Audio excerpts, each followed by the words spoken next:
All right. Good evening. Welcome back.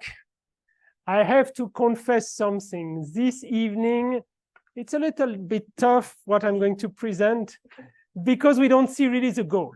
The goal will appear only next week. So I have to introduce what is called Ito integral, and it will take the entire lecture, but we will really see why it's so important. And in all books, they spend quite many pages on this topic. We will only understand it next week. So please be patient. I'm going to give some definitions, and then we are going to play with them.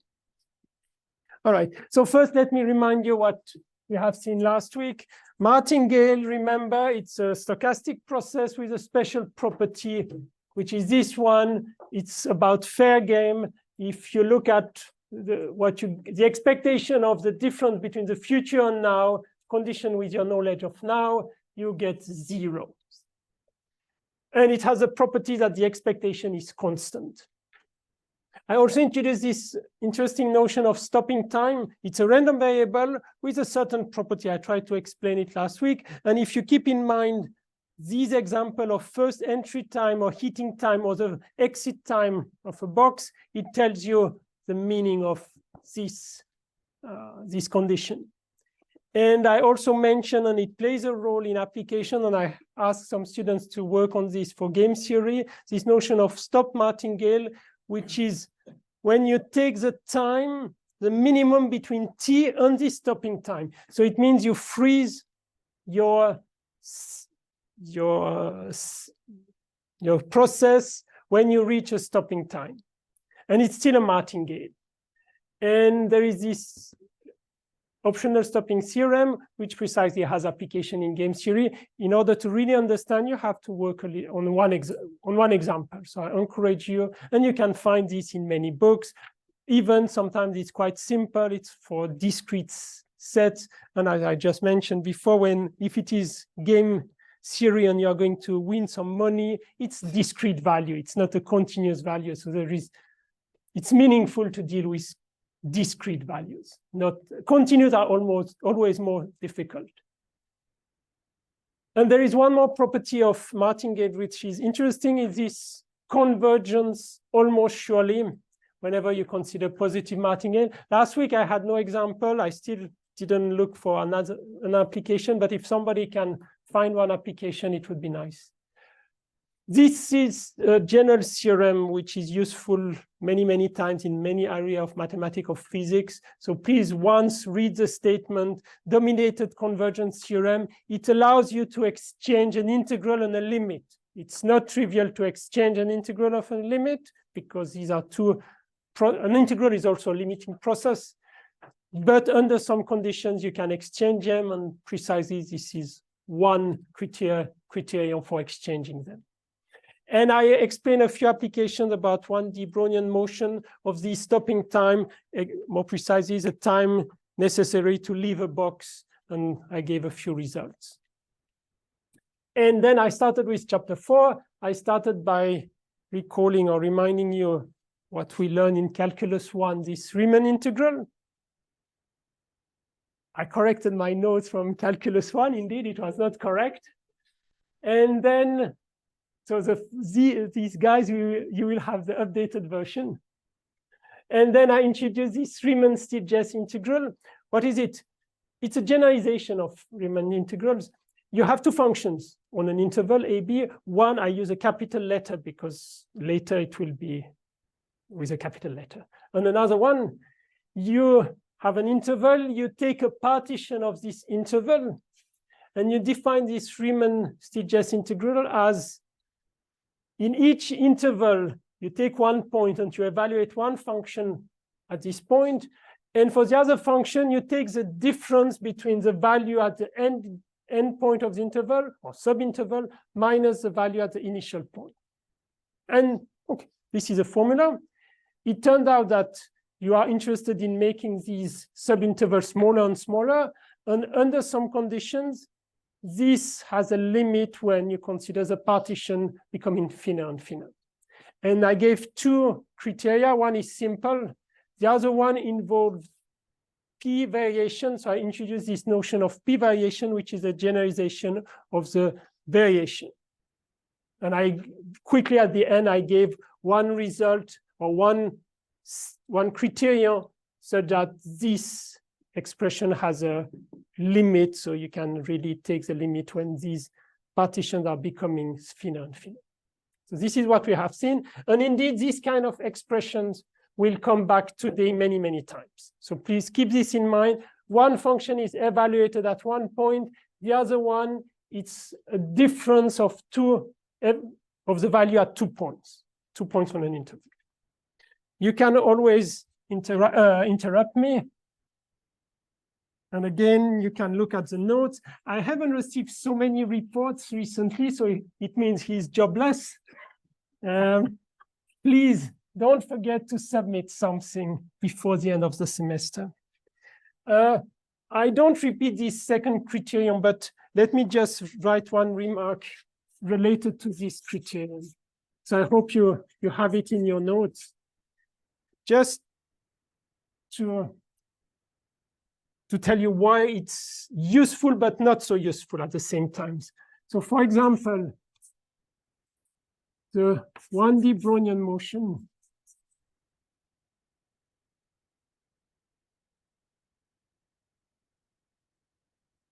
more precisely, t goes to bt of omega. So we evaluate this at 1 point omega. It means I look at one trajectory. Oh, we cannot go back because this is a time, so I cannot go back in time. This is one trajectory. This Brownian motion has a q variation, has a bounded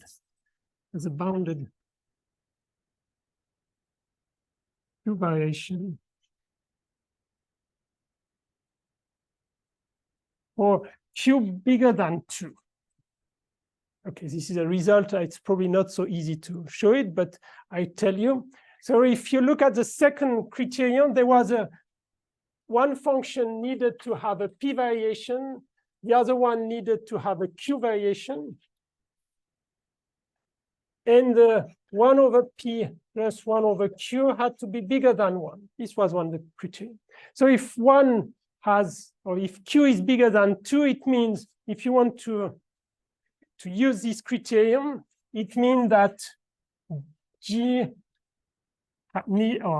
must have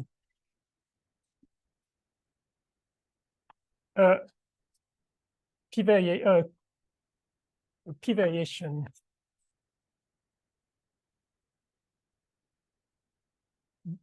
bounded for some p. Now, if 1 is bigger than 2, it means the other one, in order to satisfy this condition, has to be smaller than 2, right? Smaller than 2. And of course, it depends on q, but in order to satisfy this condition, it's necessary that if 1 is bigger than 2, the other one has to be smaller than q. For giving sense to this expression here in the limit when the partition goes to 0. Which means that I cannot study an arbitrary function. I cannot put an arbitrary function g. I have a rather strict condition on g. And in particular, and this is a counterexample, which is a motivation for doing something else. In particular,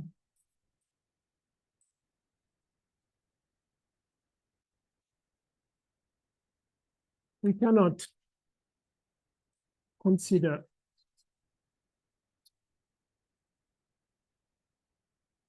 I use this notation f is equal to b omega. So f, it's a function of time. So f dot is, or maybe ft, I should write. Ft is bt. And at the same time, g of t is also equal to bt of omega.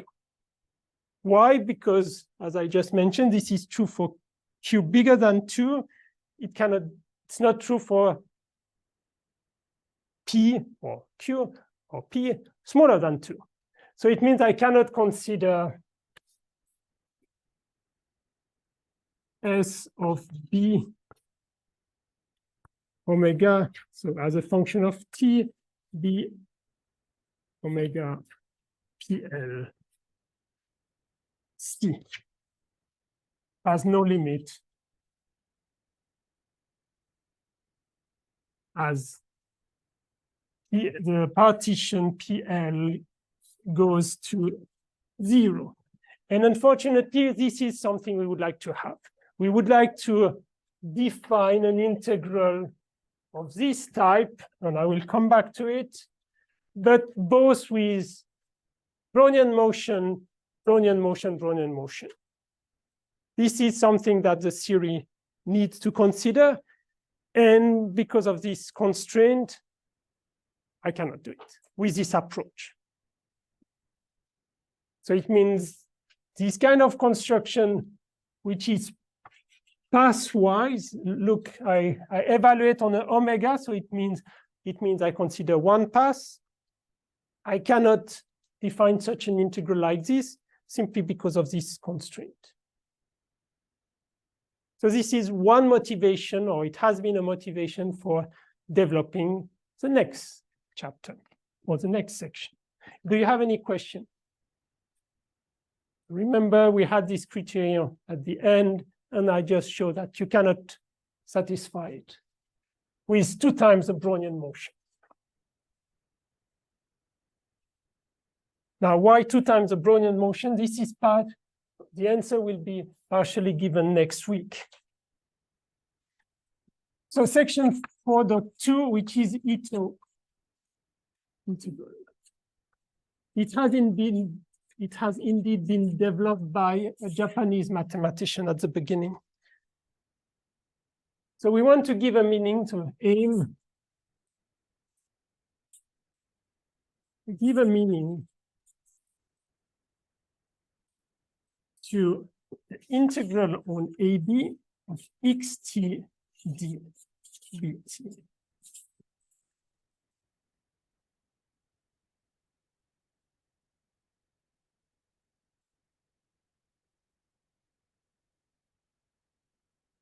What is the meaning of this? So I told you we don't fully understand why, but it's quite challenging to try to give a meaning to such an expression where we have 2 stochastic process, and the notation means it's quite similar to this Riemann-Stieltjes integral.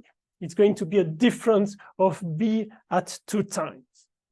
So this is the goal today, is to give a meaning to this. And I will constantly use the notation B.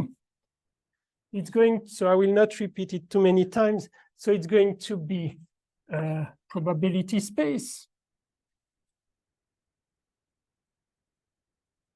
This natural filtration and dt. This is going to be the standard (1D) Brownian motion. Whenever I write B today, it's going to be this one. And you just keep in mind that it's a Brownian motion. It has some technicalities. This filtration has some special properties, some useful properties. This is why it's called standard Brownian motion. And in the notes, you have this exact definition of standard. But we have seen it. It means the filtration has some properties.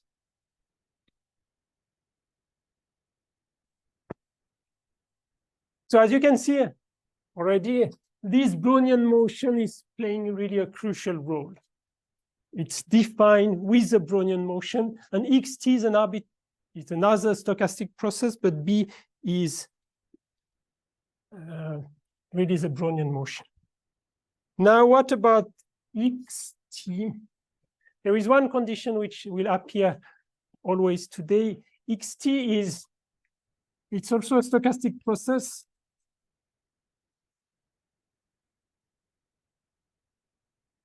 Then, of course, if I want to discuss two stochastic processes, they have to be defined on the same probability space. If they have no connection, you cannot say anything. So a stochastic process on this space adapted to the filtration. So I introduced a few weeks ago the meaning of adapted. It means that there is a compatibility with this filtration.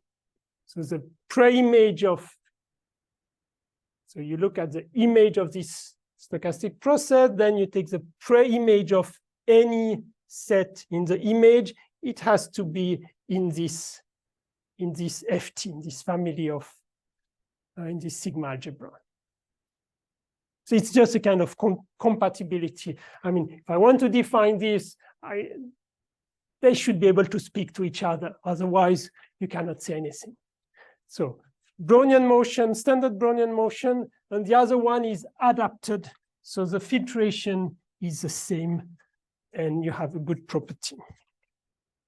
And we want to have there is one requirement, one condition. In order to define this, is that if x of t is just a function 1, constant function 1, then we would like to have what would be natural,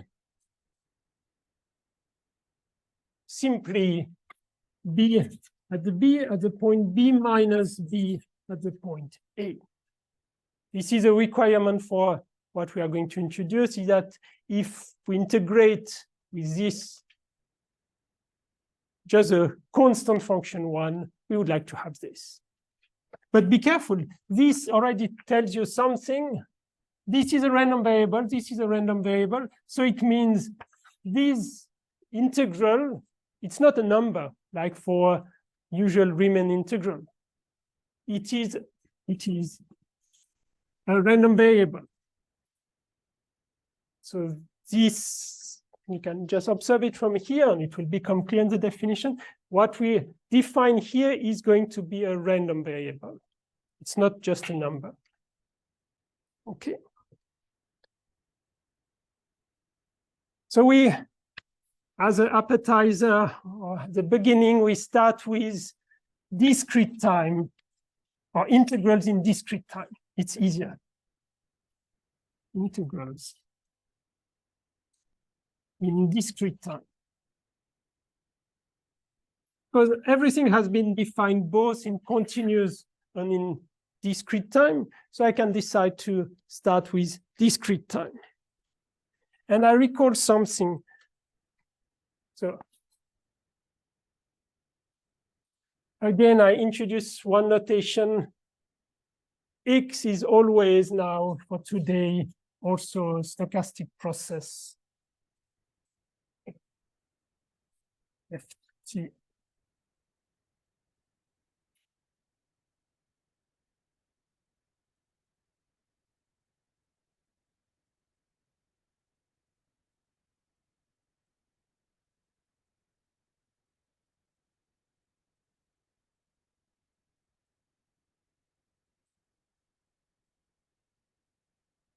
As I said, I start with discrete time. So I take first stochastic process in discrete time. The time is just an element of the set of natural number. So let X be a predictable stochastic process. What means predictable? I mentioned it very quickly a few weeks ago. Do you remember? Oh, it was probably too quick. And I will give you an example and it give a feeling why it means this word predictable. It means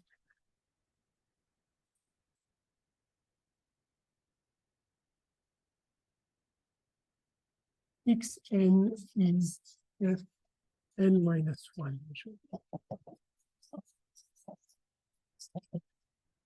Normally, it should be Fn measurable. Xn should be measurable with Fn or Fxt with Ft. But here it's predictable, means precisely you know something already at the previous time.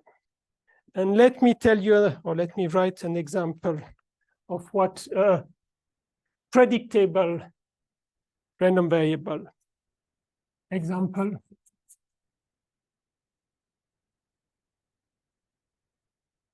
I'm not playing, but all my examples are about game theory.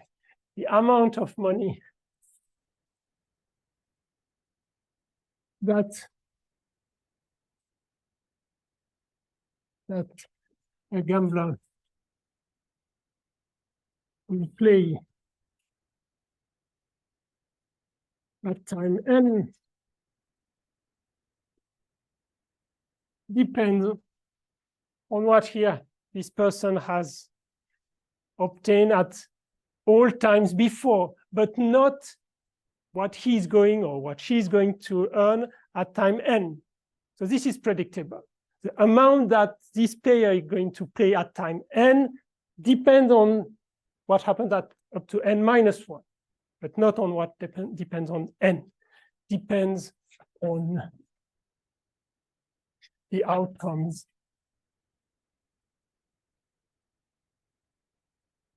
at time n minus 1, n minus 2, and so on, but not on time n.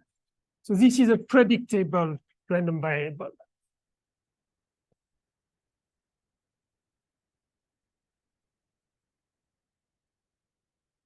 Not at time n.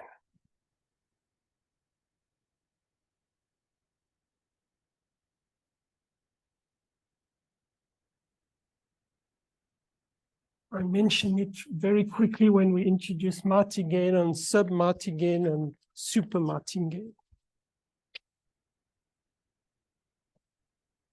So what is the stochastic integral in discrete time? So it's a definition.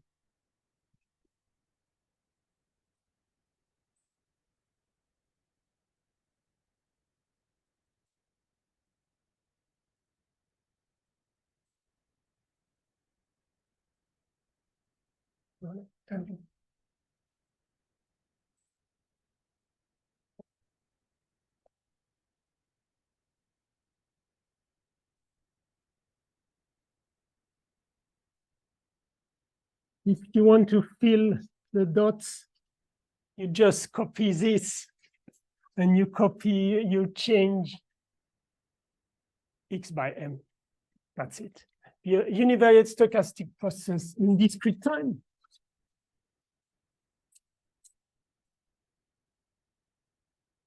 And let x be another stochastic process adapted to m and predictable.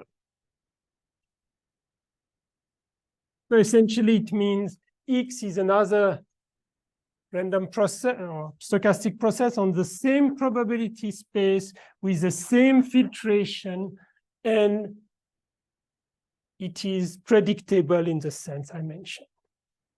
So these are always the two ingredients: one stochastic process and another one which is adapted to it. And this is a keyword. It's adapted to it. So the discrete time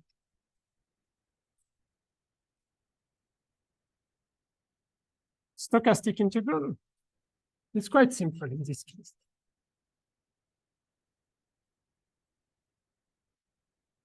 Of x with respect to m, they don't play the same role. Is given.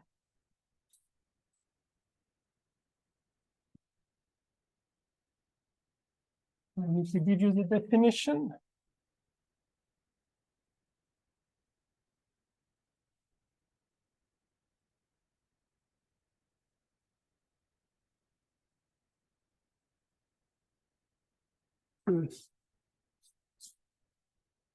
There is one notation, and it's not surprising that it looks like a scalar product.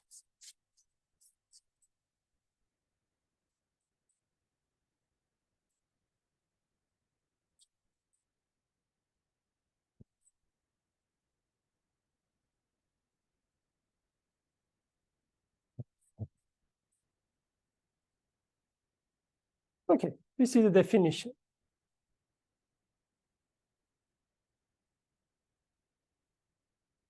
We have two stochastic processes in discrete time, so they are indexed by time, by n, and I do this kind of scalar product. It's not a scalar product, but first the two components at 0, and then xj and always mj minus 1. This will appear all the time, this difference. And observe that it's important, this one is predictable.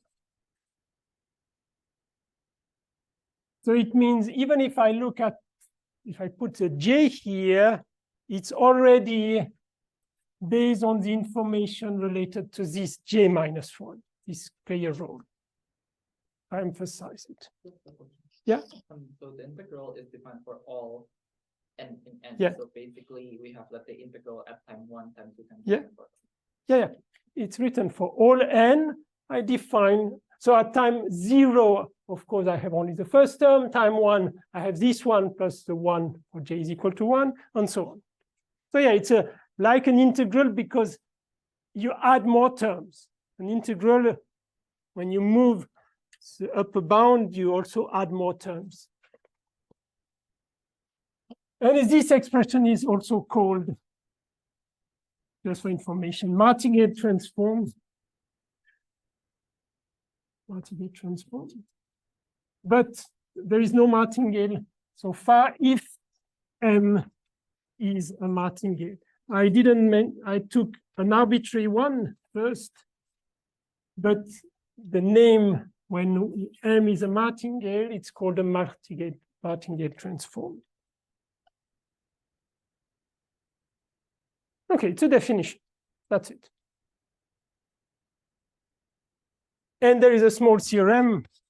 All the results today can be studied. And if you want to play a little bit, I encourage you to look at one or two proofs. I write it very shortly. If M is a martingale,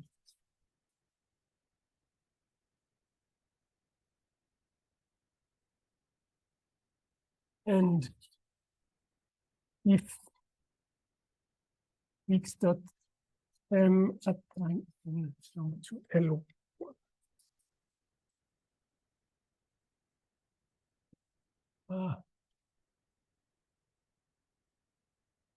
I didn't mention, but it's okay. I said M is univariate, which means it takes value in R and not in anything else. X is also univariate. I should also write it. X be another univariate. So it takes value in R. Everything takes value in R today. So it means when you evaluate this at some point, it's always with value in R. And I'm sure you remember in the condition for martingale, there were two conditions. One was this, I mentioned it before, MT minus MS, knowing the information at time S is 0. But there was a second one. There was this condition that MT is L1. Because remember, each thing like this is still a function on the probability space.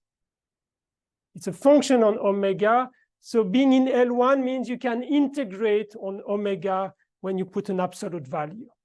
And so if I want to say that it's a martingale, the result this, if I want to say, and this is a statement that this is a martingale, I need the two conditions that it is L1 plus a condition of this type. So if M is a martingale, and if for each n, this is in L1 for each n, then, and again, this is something which is doable within 1 hour. Then this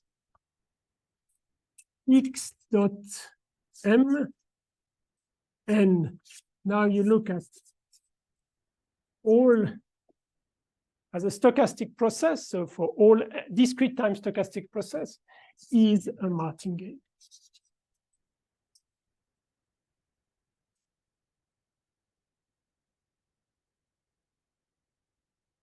So this is a result, and this is why it's called a martingale transform. If M is a martingale, if this condition of integrability is satisfied, then the result of this integral is also martingale. Now we have some expert. What are I don't want to write, but it's written in the notes. What are sufficient conditions such that these kind of things belong to L1? You have Hölder inequality, which means we know that M is L1 because M is a martingale. So if all these guys are L1, if this is bounded, this is fine. So if x is bounded, remember a bounded function times an integrable function is integrable. So I don't write it, but if x is bounded, so it's a bounded function, then this condition is satisfied. This one. There is a second set of conditions, which is simple, is if both are L2, because the scalar product of L2 functions is L1. So if both are L2, x and m are L2, then this condition is also satisfied. It's written in the notes. This is not so. No, I don't want to look at this now. No, it's x and in the notes. X and m, right? Yes. Okay, if you find a typo, you tell me and I will check it later. So this is just, I just mentioned this in order to satisfy this condition. There are two easy conditions. Either x is bounded and m is automatically L1, m L1 because it's martingale, or both are L2 because the product of two L2 functions is L1. Exercise.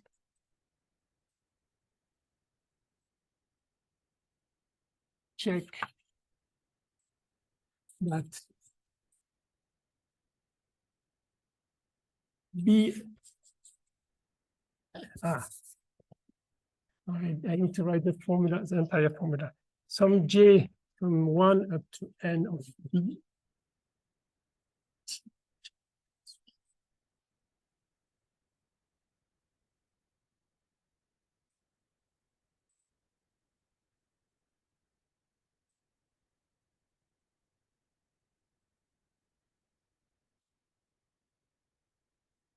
It's more precise in the notes, but it's going in the right direction in the sense that, look, I can, and this is the exercise, check that it satisfies the condition such that I can write this. But what I need to do, I need to take t at time at, so we do a partition t0, t1, t2, t3 up to tn, which is b, and this is a. It's a partition of the interval ab.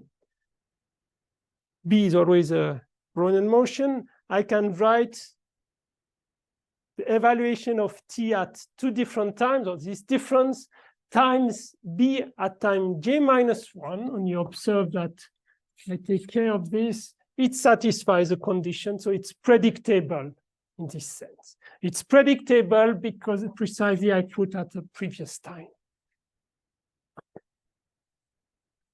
So what we should, this is all for discrete time. I just wanted to write this formula in order to tell you that we are going in the right direction, because what I want to define is this integral b. This is what I want to define later. It's going in the right direction, but it's discrete time. What we have to keep in mind is, oh, the result of such an integral, discrete integral, is a martingale. We will have this property later again. And in order to define this, it's important that there is a condition about time for this first factor. Here in the discrete setting, it's predictable. It will be slightly different in the continuous setting. Okay. That's it. Now I want to move to continuous. Okay, I can tell you why these integrals are so important. I mentioned last week, integrals are related to differential equations. And the aim of all this is to write differential equations, but we cannot write them because nothing is differentiable in time. So we have to rewrite them in terms of integrals. This is why these integrals are so important, in short. So now the point 2 is in stochastic integral.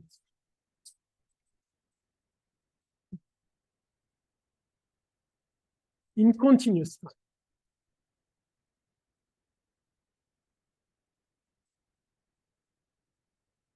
And the first definition are conditions on X. I told you one ingredient is always a Brownian motion, so I will not have to say so much on it. But in general, the second ingredient is a xt. So what kind of stochastic process I can consider? And it's a slightly technical definition, but still it's very general. So, condition on X, definition. I want to say what kind of process I can consider. So let 0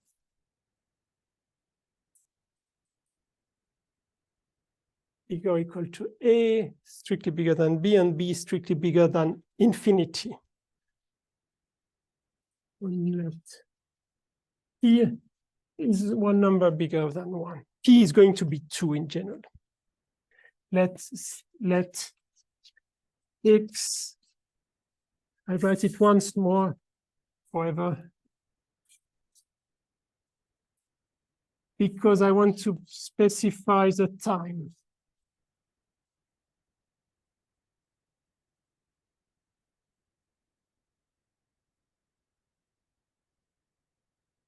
I will consider everything in a finite time interval, but it's continuous. So this X is always going to be this. Be a univariate. Take X, take value in R, univariate, and progressively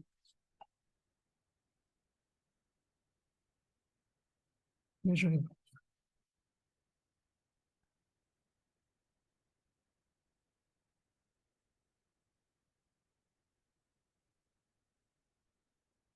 A few weeks ago, when we started with stochastic process, I gave a precise definition of progressively measurable. It's a rather technical one.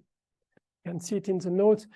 Let me remind you that it's implied by, I mentioned, if the stochastic process is continuous, like the Brownian motion, we know the trajectories are continuous. If it is continuous, it is progressively measurable. So we don't need to think so much. But not everything is continuous. It's also implied if it is either right continuous or left continuous. And last week, if I remember correctly, I made a picture of what is a left or a right continuous function. Let me just remind you. These pictures are correct because we are dealing with function in R. I couldn't do it earlier because we were in more general setting. But what is a right continuous function? Whenever you have a jump, it's like this. This is right continuous. It's continuous from the right, and the left continuous function, it's the opposite. This is the left function. You have a limit from the left. Okay? So it's more general than continuous. And it turned out that if a function or if a process is either right continuous or left continuous, it also implies progressively measurable. And I have to mention this because something we are going to see later is indeed only left continuous or not continuous. So we consider this, and we still in the definition, then if this process belongs to MP log of AB, this is a notation. By the way, I do a parenthesis. Many authors just put many things under the carpet. They don't say it, and everything is simpler. I'm trying to be fair. So sometimes it's a little bit technical, but I try not to put anything, not to hide anything. I probably do mistakes, small mistakes, but at least I don't try to hide anything. So I have to give you the definition of this kind of things, because this is what we really use. So it is in MP log, and it's the definition. If, and I will explain, if this integral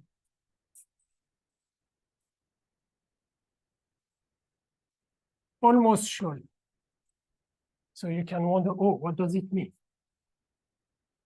We integrate a stochastic process, and it has to be finite almost surely. Oh, but we know what it means. What is the meaning? It means the probability, the measure of the set of omega on our probability space, such that this integral xt of omega. Now, this is a number for each t on omega. I just integrate a positive function. This is smaller than infinity.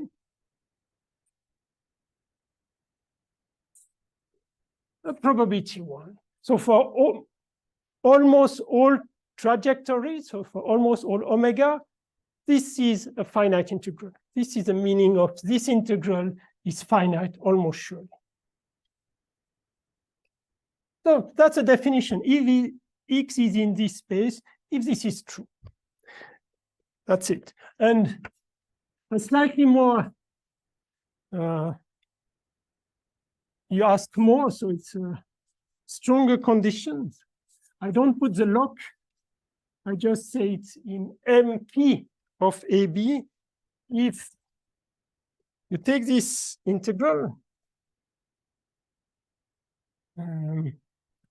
xp, no, xt power p dt. If I don't evaluate this as a random variable, so I can take its expectation. If this is finite, it's an additional condition, because it means for this one has to be finite, but in addition, you can take an expectation, and not all random variable can accept an expectation. Sometimes it goes to infinity. So it's a requirement. It's a stronger requirement. So I just give you these two definitions because the xt that we can consider have to be in these two classes, but they are very general. And by the way, this, by Fubini, this is the same as the integral AB expectation of x dt. So you can first take the expectation for every fixed time and integrate. This is Fubini. Yeah, and it has to be finite. This is Fubini, because everything is positive. So in fact, this second expression is simpler, because you first, for every time, anytime you have random variable, you take its expectation, and then you integrate. All right. I gave you this general definition because it appears all the time. Now, some elements, probably if you have attended the class last semester, or even in Calculus 1, whenever we integrate a function, we usually consider first some simpler functions which look like this. They are called elementary functions. These are called elementary functions. You don't have to write this because I will give a general definition. But in Calculus 1, we see this kind of thing, elementary functions. So, and a more general function is a kind of limit of this. So we do the same here. So some simple elements of MP log of AB or MP without the log of AB are given by, and I need to define elementary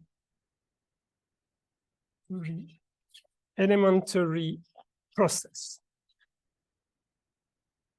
I want to mimic this ID, but for random process. So if I want to mimic this ID, this is the time.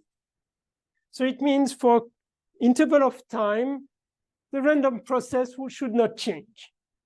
Like here, when you move here, the value of your function is constant. So I want to mimic this ID, but for random process.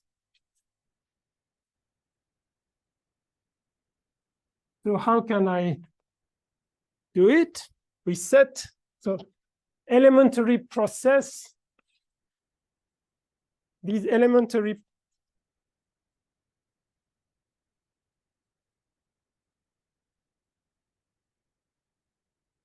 they are of the form. So it's a xt evaluated at omega. I give you the definition. It's given by a sum k0 up to n-1 xj of omega. Indicate a function on t tj plus 1.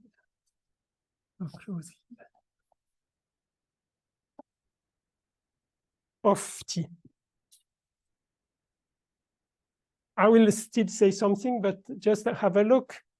It keeps this ID. Look, the dependence on t is on an indicator function, and an indicator function is something like this. You have the time tj and the time tj plus 1. So I need to specify for first a is equal to t0, smaller equal to t1, smaller to t2, smaller up to tn, which is b. So this is a partition of this interval ab. And this. And who is xj? Xj is a ftj measurable.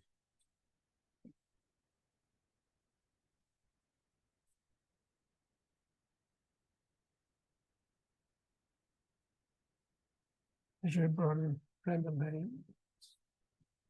So you see, during one interval of time, I consider only one random variable.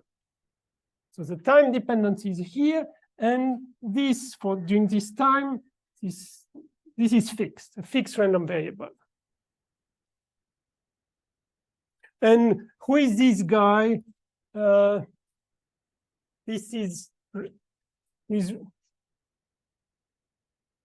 oh no, in the definition, we are dealing with a stochastic process, the X I mentioned in this definition. And so there is a F filtration. So I don't need to say more. So this is a special guy, special stochastic process, which has, it's called elementary because it has this specific shape. Now, is it in the family, in the two families I mentioned, this MP and MP log? So we need to check something. First, is it left or right or continuous in time? Can you guess?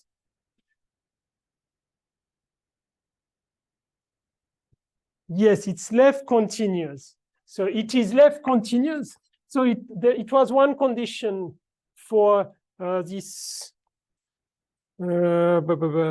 progressive measurable. So it is left continuous. So it's good because it's progressively measurable since it is left continuous. So it means progressive measurable, which is a condition I need. What about the expectation of this integral AB xt our p dt? Fortunately, it's an easy integral because so it's constant on interval of time. So you can do this exercise. It's simply a sum. This is really online. You just need to realize what it is. Expectation of xj our p times the length of this interval, tj minus 1. No, sorry, it is tj. It's not correct.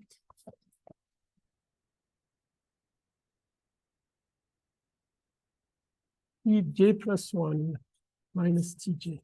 And by the way, pay attention to one thing. Look, the left point of the interval, like before, is related to this one. So this one has to be ftj measurable, which is something I have mentioned already in the discrete time. The left are related. So if you accept this, it implies that x belongs to MP of AB if and only if xj is in LP of.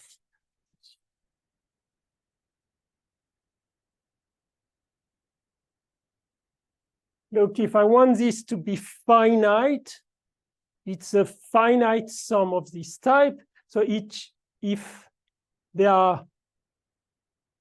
this expectation is finite, which means precisely if xj is in LP, then this finite linear combination is finite. So yeah, I want there is a parenthesis here.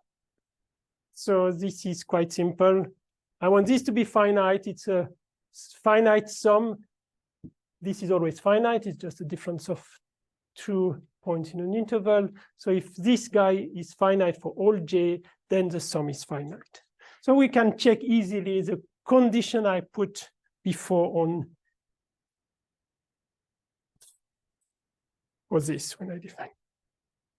Okay, so now I can define the Ito integral for elementary process, like we do first in functional analysis. Let B, I don't write the 1D Brownian motion.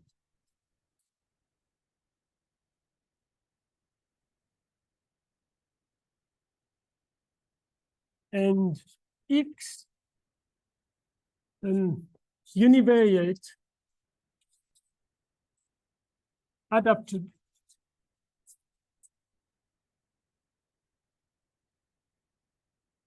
elementary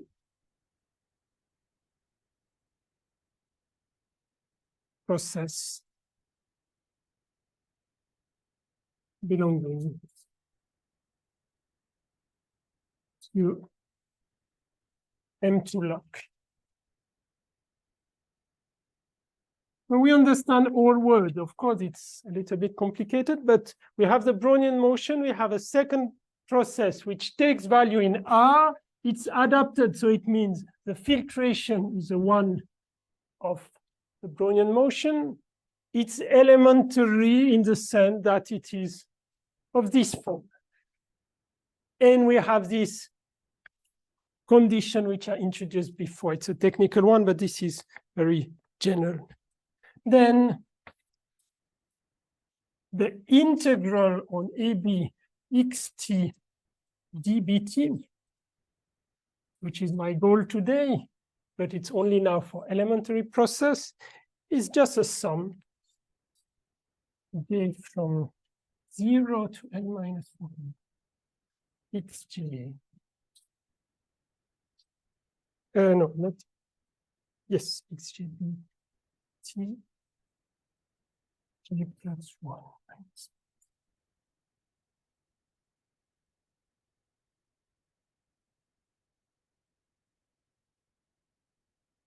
And this is the Ito integral, but for Ito.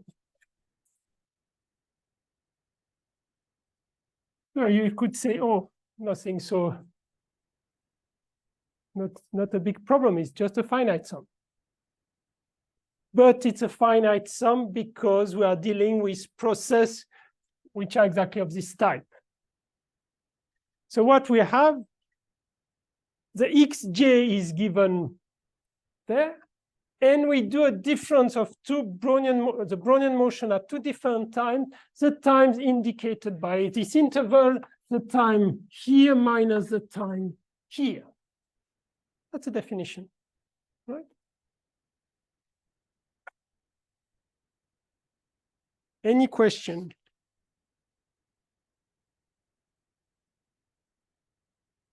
Now some properties. So for now, we can only integrate. We know only how to integrate very special functions. They are, I would say, constant by interval. Properties. And if ever you want to understand really what is going on, I encourage you to look at these properties. I always give some references where you can find the proofs. First property, it is linear in X. And we should keep in mind that linearity is important for all integrals. You know, if you take x plus x prime in this definition, it's clear that you can have x plus x prime times this. It would be the sum for x and then the sum for x prime. So it's linear in X. I wouldn't say this for the other argument, but it's linear in this argument.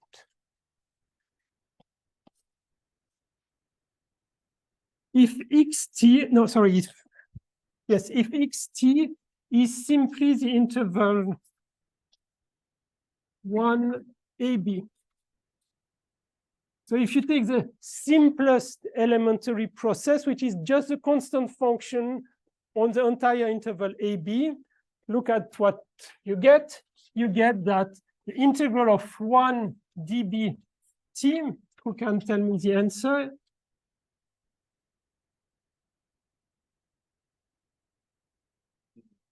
Yeah, BB minus BA. BB minus BA. Just look at the definition. And remember, this is something I mentioned at the very beginning. I wanted to have this property. Now, a third property, this is general. But for the next one, if X is in M2 of AB. So now I impose a bigger condition, a stronger condition. Then we have a property 3, which is a little bit surprising. You really have to go to the proof to understand it.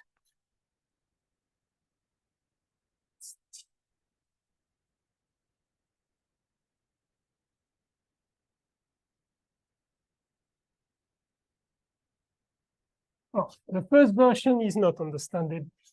I will give a second version. It says that the conditional expectation of this integral, when you condition with the filtration at this, so at the information at this initial point, is a 0 random variable. Still, wait a second. conditional expectation is always complicated. So I will come back to it in a second. The fourth condition is, what about the second, so the integral in square? The covariance. I think we have essentially that the mean value is 0. So the covariance is usually the expectation of the function minus its mean square. But if the mean is 0, so I take this again, knowing FA, it turns out that this quantity is, oh, I wrote something stupid in my notes. Oh no, it is the expectation.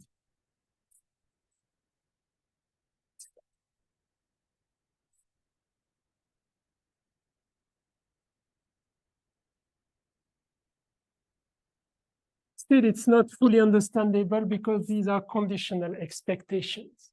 But still, the right-hand side, it's simpler because look, this is a random variable I mentioned before, and it's meaningful because of this condition. Otherwise, it's not meaningful. But I condition it through FA. But in particular now, this is more meaningful, or most, it's simpler in particular. If A is 0, why is it special? Because all processes start at time 0, and we know, remember, in all this process, we fix the process at time 0. For Brownian motion, it is exactly at the point 0.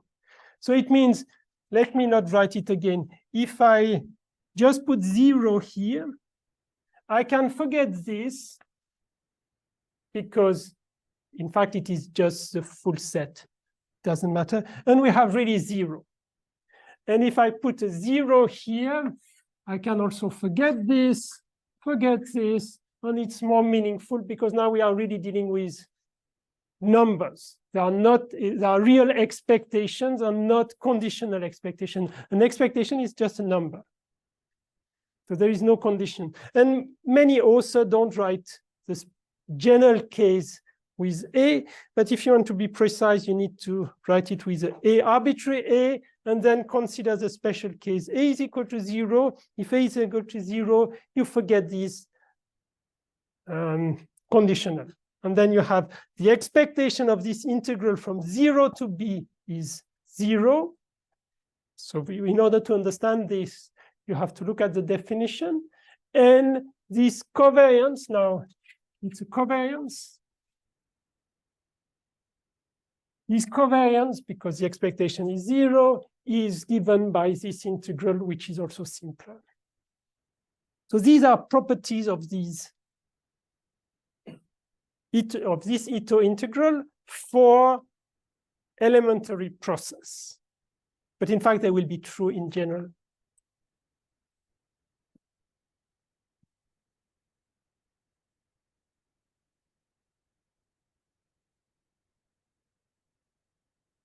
So now we don't want to live only with functions which are like this. What about a general function?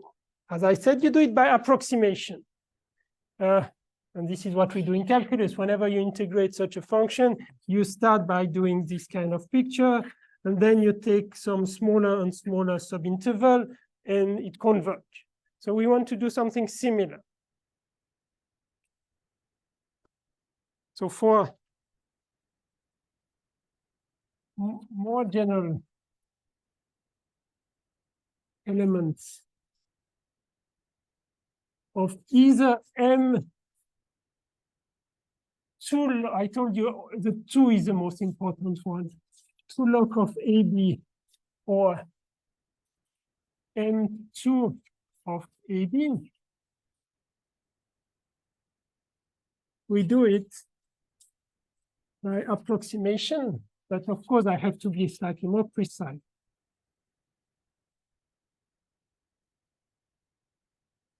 But if I'm going to state the precise construction, keep in mind this, you approximate your nice function with function still with constant values on some intervals, but always these intervals are becoming smaller and smaller.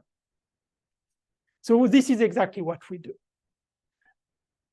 So I need to state a long definition.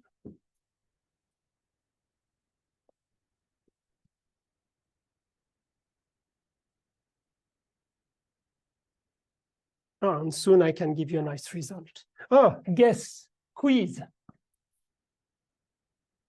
What is the integral AD bt dbt?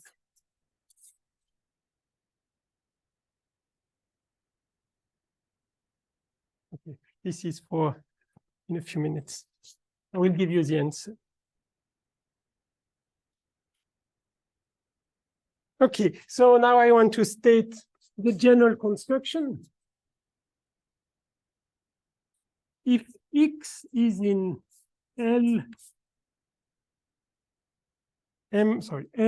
log of AB, what I will write essentially, think about this general function. I will say that there exists a sequence of approximation.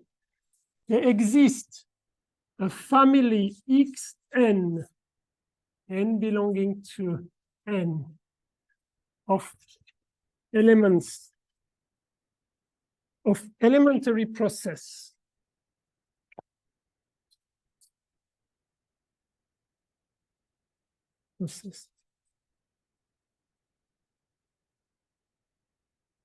in also M2 log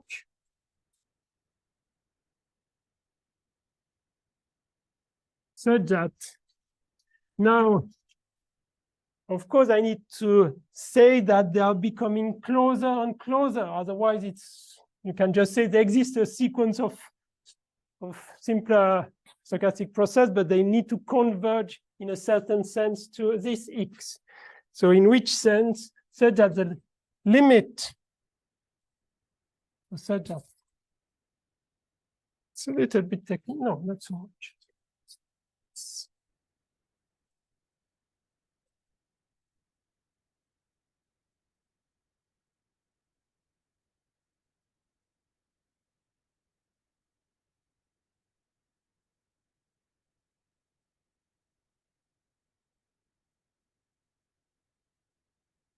Now we know the meaning of this. I take the difference of these two. I integrate, and it's a statement is that the limit when n goes to infinity. So when you take a better and better approximation, this is zero almost surely. So how you should understand it, you should evaluate this on omega. Now it's pass this on omega. These are two real numbers. So you take this difference, you integrate this difference, and the difference goes to zero. So it means these two functions are becoming closer and closer with a probability 1. That's the way it has to be understood. And in fact, this is a theorem. It said that any element here can be approximated in this sense. And then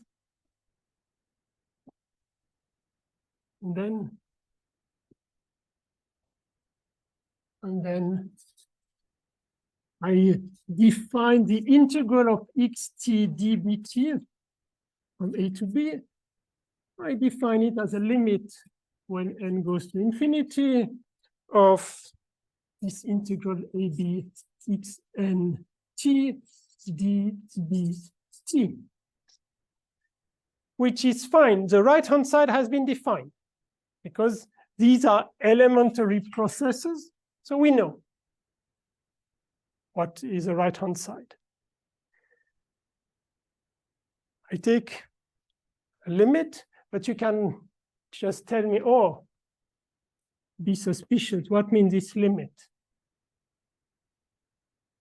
In which sense, more precisely?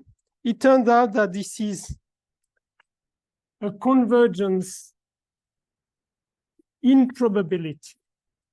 In the note, I've written exactly the definition. It's part of a probability course. It's not difficult, but you have just to write what it means. These are random variables. You do a difference of random variables, and there is a meaning for convergence in probability. So the theorem is there exists such a, it's a definition, but in fact it's a theorem. There exists such an approximation, and then you define this integral in this way for somebody very general in M2 log. Now, the second case, still in, if X is in M2 of AB, then the sequence is also in M2 of AB, so the Xn are also in M2. Of course, if you impose more, you get more. That's normal. So it's in M2 with, so I impose more, so I can get more than this. And what means more than this? It means the limit when n goes to infinity of the expectation of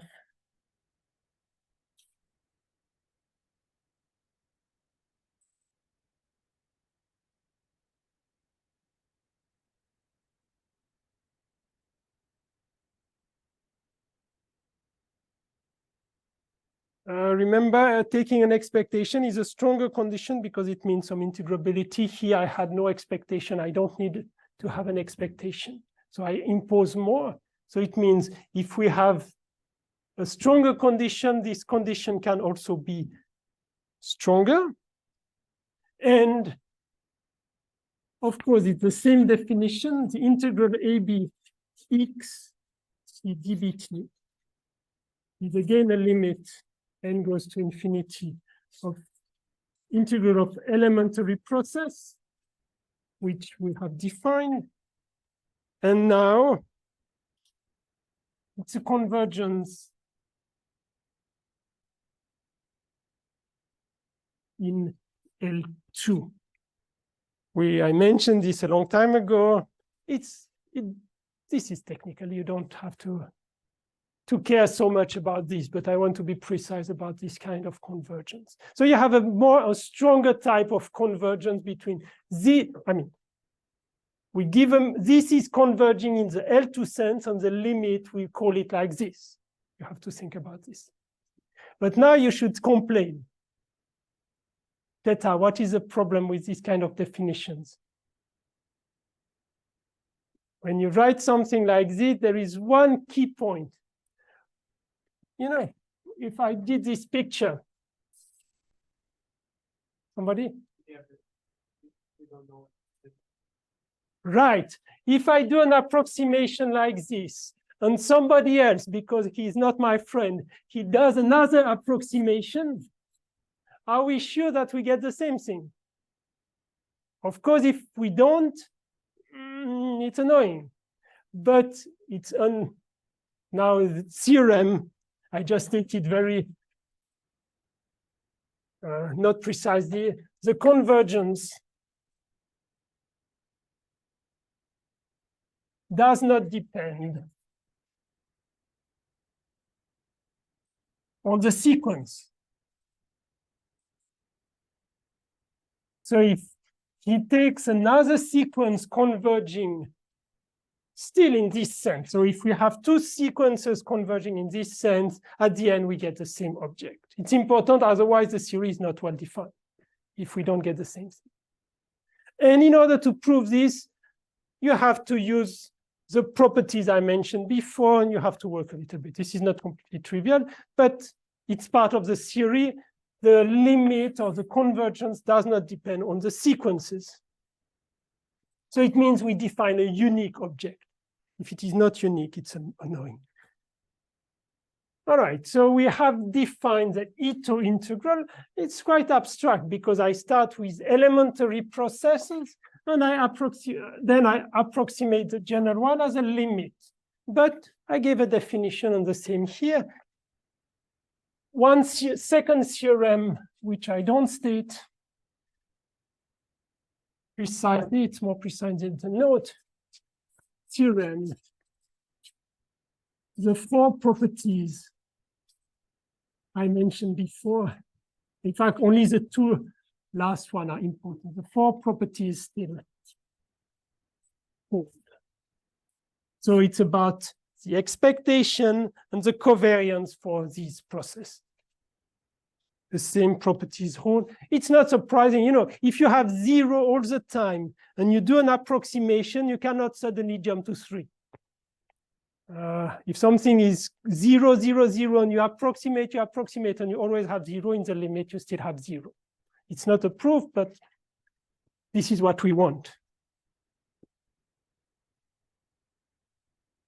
What is the What is the integral AB bt dbt?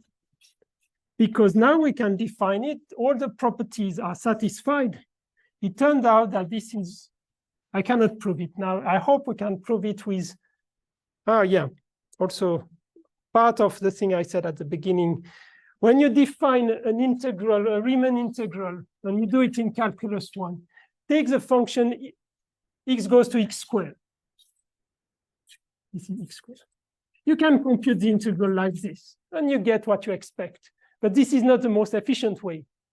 If you know that x squared has an indefinite integral, which is 1 over 3 x3, it's much faster to compute this integral.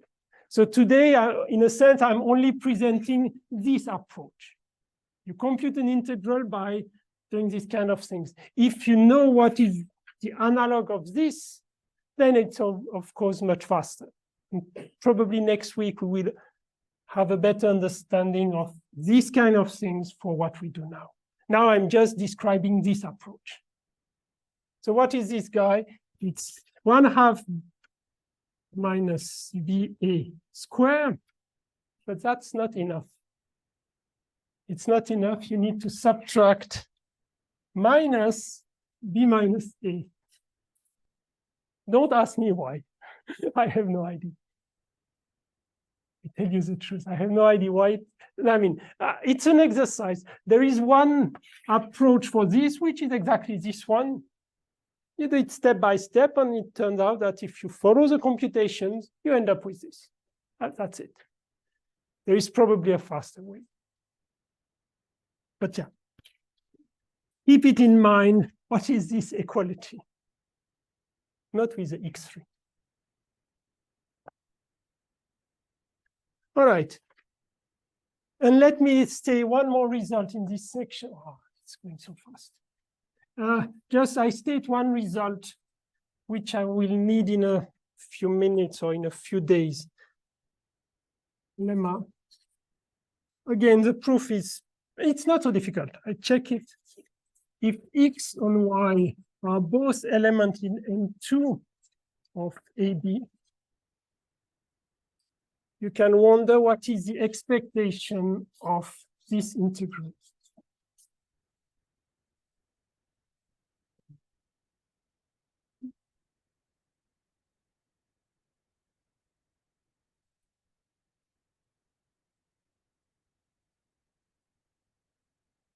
You know, it's a kind of scalar product between two random variables. It turned out that this is just the integral of AB expectation of xt. Ah, sorry, no. If I write it in this generality, I need to condition. So let me start at 0. Oh, sorry, I need. There is a version which is more general, but I suspect that it's not correct in some books. So I don't want to state it. Let me just take it from 0, and instead of B, when I take it from 0, I don't write AB. I take 0 to capital T. Sorry. White T. DT. And again, you can check everything is well defined. If you have two elements in M2, you can take this. It's the expectation is well defined. So just let me state this. I will need it. Let me start the next section because it's quite natural. So far, I only considered integrals on a, b, or on 0t. But you can do something different. Martingale. You remember in the discrete time, Martingale, I said the discrete integral is a martingale.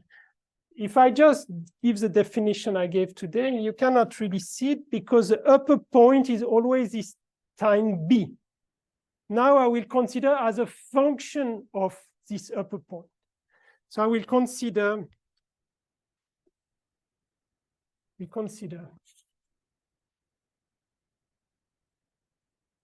x.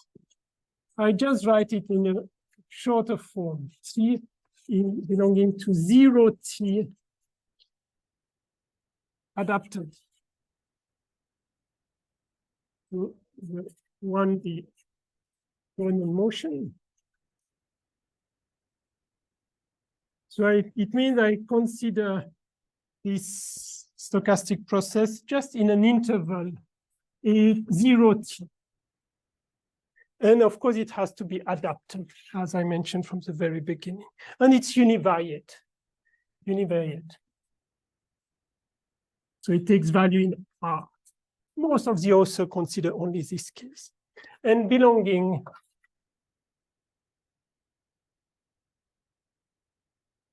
to M2 log, the biggest class. Then it's natural to set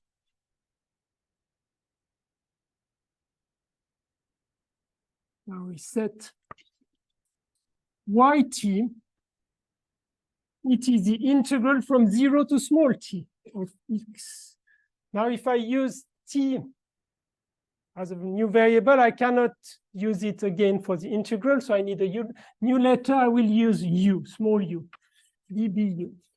I could use s, but I keep s for free. You see the difference for any t inside the interval 0t. So instead of taking the integral on the entire interval, I stop at any t, which is quite natural. Like when we define Riemann integral, we have ab, but first we define it on an interval up to a certain t. So this is quite natural. Clearly, what is yt minus ys? It's just the integral from s to t xu dvu for any s smaller than t. This is quite clear. It turns out, if you think carefully about this,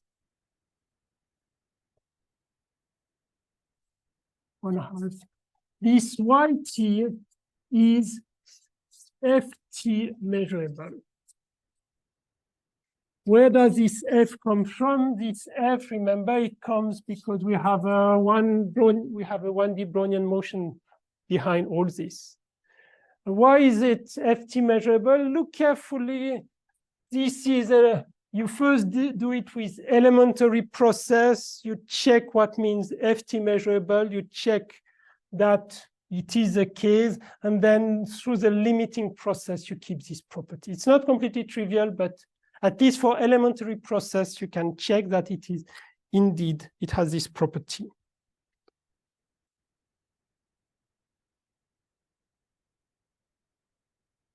Which implies that if it is ft measurable, it means that this ft as a function, this yt as a function of t is adapted to the filtration.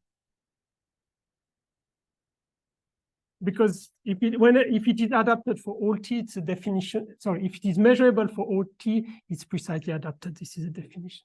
It's for the filtration of B. This B is a Brownian motion, right? Okay. And observation. Now I so far assume only x to be in M2 log, but this is too big in order to take any expectation. Observation. If x is in M2 of 0t, not only the log version, then I need more space. I want to show you that it's also a martingale. What is the expectation of yt knowing fs? S is smaller than t. Let's write the detail. This is the expectation of this integral. 0t x u dbu knowing fs. Probably the first computation I really did. Then this integral, I can write it as integral from 0 to s x u dbu plus integral from s to t x u dbu, condition to fs. What about the first term? Now, it turned out that this conditional expectation, I mentioned it, you can distribute it. So it is expectation of the first guy, xu dbu, knowing fs, plus the expectation of x integral 0, note st x u db knowing fs. Who are these two guys, or what can we say? The first one, I can forget this because it's just the upper time. So this is nothing but ys. This is one property we had from this conditional expectation. Now I don't fully remember, but yeah, I can just forget it. And what about the other one? We saw it before. It was one property. This is 0.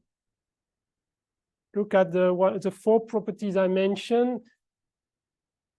The conditional expectation, yeah, it was exactly this. This conditional expectation was 0. So it means we end up only with ys. But, oh yeah, because why is it, I can forget the conditional expectation, because it is this guy is fs measurable. And when we have seen the expectation, the conditional expectation, if exactly it was g measurable, then when we condition by g, you can forget it. It's we have seen all these things. So look, why this is exactly the property of a martingale. The martingale is if you condition, so I should maybe mention for s smaller than t, it means y t in 0t has a property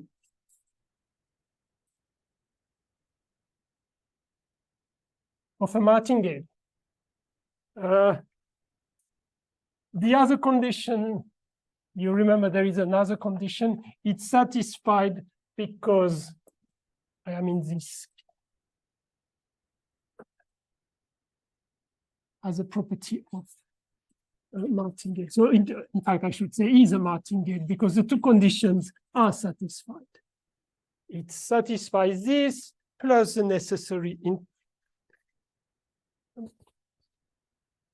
integrability condition.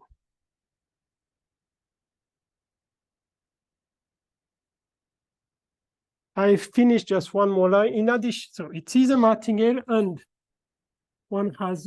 there is one more property that I can compute, expectation of yt squared, the covariance, which is expectation of this integral 0t xt dbt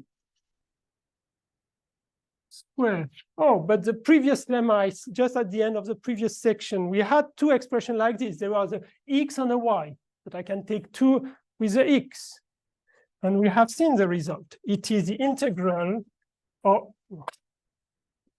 it is the integral of 0t expectation of xt squared. Oh no, xu, I need the u, du. This is the previous lemma.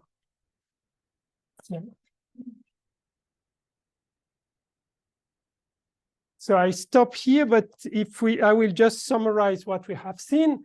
We have seen that this yt, which is defined as this integral with the upper bound depending on t, is a martingale. It has this martingale property. It has an expectation which is 0. In fact, it's used here. So it's a martingale with a 0 expectation. I will come back to it. And it has a covariance given by this expression, so which is simpler. And in fact, there is one tricky point. You can also choose it continuous. I mentioned for Brownian motion, up to a set of measures 0, all paths are continuous. It turns out that this martingale is the same. You can forget a set of measures 0, and all paths are continuous, which is not true in general for martingales, but for this kind of martingales obtained by integrals, this is true. So I stop here. I will just summarize this in one statement. And we continue. I hope we have a better justification of why all this formalism is useful next time. I encourage you to do a few exercises. Even if it is just copy and paste, try to understand this is the way we learn. We have to do some computations to understand something. So if you haven't submitted, it's really a good time to do it. Thank you.